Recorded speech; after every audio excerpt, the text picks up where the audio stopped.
స్వామి, నేను నిన్ను నమ్ముకున్నట్టే మా ఆవిడ నన్ను నమ్ముకుని వచ్చింది. నువ్వు దేవుడు కాబట్టి నీకు బోల్డెన్ విద్యలు వచ్చంట. పాపం ఆవిడ మంచినీళ్ళు దాకపోయినా దాహం కాకుండా చూసుకో స్వామి. అన్నం తినకపోయినా ఆకలి వేయకుండా ఉండేటట్టు చూసుకో తండ్రి. రవిబాబు, రవిబాబు, మీ అమ్మగారు ఏదో దెబ్బలాడి కూతురింటికి వెళ్ళిపోయిందంట. దెబ్బలాడిందా? ఎప్పుడు దెబ్బలాడింది? కొత్త కొడలు ఏం వండుతుందో ఏం తింటారోనని అమ్మగారి దగ్గరికి వచ్చి 2 రోజులకు భోజనము టిఫిన్ పంపమని ప్రాధేయపడి వెళ్ళారంట. తినబుట్టిన వాడివి, ఇదిగో క్యారేజీ. ఏమైనా మనసున్న మనిషి మా అమ్మ. కోపం వచ్చినా తాపం వచ్చినా కొడుకు కోడలు ఉన్నారని గుర్తుంచుకుంది. ఏమైనా వీడు కట్టుకున్నవాడు అని నా భార్య తలిస్తే ఎంత బాగుండో. నువ్వు వెళ్ళు. ఆహా, రాజయోగం అంటే ఇలా ఉండాలి. వడ, ఊతప్పం, కొబ్బరి చట్నీ, సాంబారు, అరే ఒక పట్టు పట్టాల్సిందే.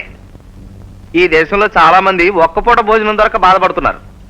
కొంతమంది ఉన్నా తింటలేదు. కొవ్వు కొవ్వు. అయినా తనేం చేస్తుందిలే. జీవితంలో ఎవరికైనా ఎప్పుడైనా పెట్టుంటే ఆ భాగ్యం దక్కేయి. అయినా మనకెందుకులే. ఎంత బాగుండో. అదే అమ్మయ్యా, తృప్తిగా ఉంది. ఒక మనిషి టిఫిన్ అలాగే ఉందే. నువ్వు ఎలాగూ తెలవు నాకు తెలుసు. ఎందుకు వేస్ట్ చేయడం? కుక్కకు వేసేద్దాం, పుణ్యమైన దక్కుతుంది. దా కుక్కగారు, కుక్కగారు రారా. నా పెళ్ళాం సంగతి నాకంటే నీకే బాగా తెలిసిపోయినట్టుందే. తోకాడించుకుంటూ రెడీగా ఉన్నావు. తిను, నీ ఎవ తిను. నీకు ఇబ్బంది కలిగించకూడదని నీ పని నేనే చేసి వచ్చాను. ఆ కుక్క ఎంత అదృష్టవంతురాలు.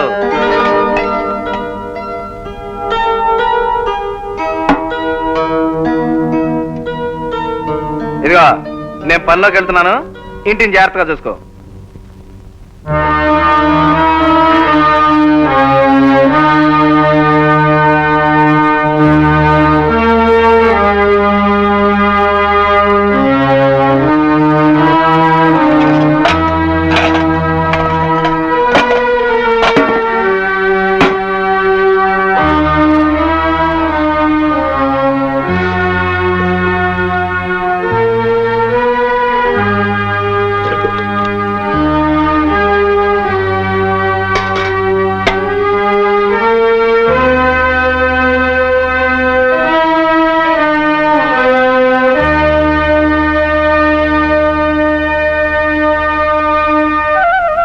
ఏం స్వామి, సత్రంలో అన్నదానం జరుగుతోంది, మీరు వస్తారా? కడుపు నిండా భోంచేసి వచ్చాను, మీరు వెళ్ళండి.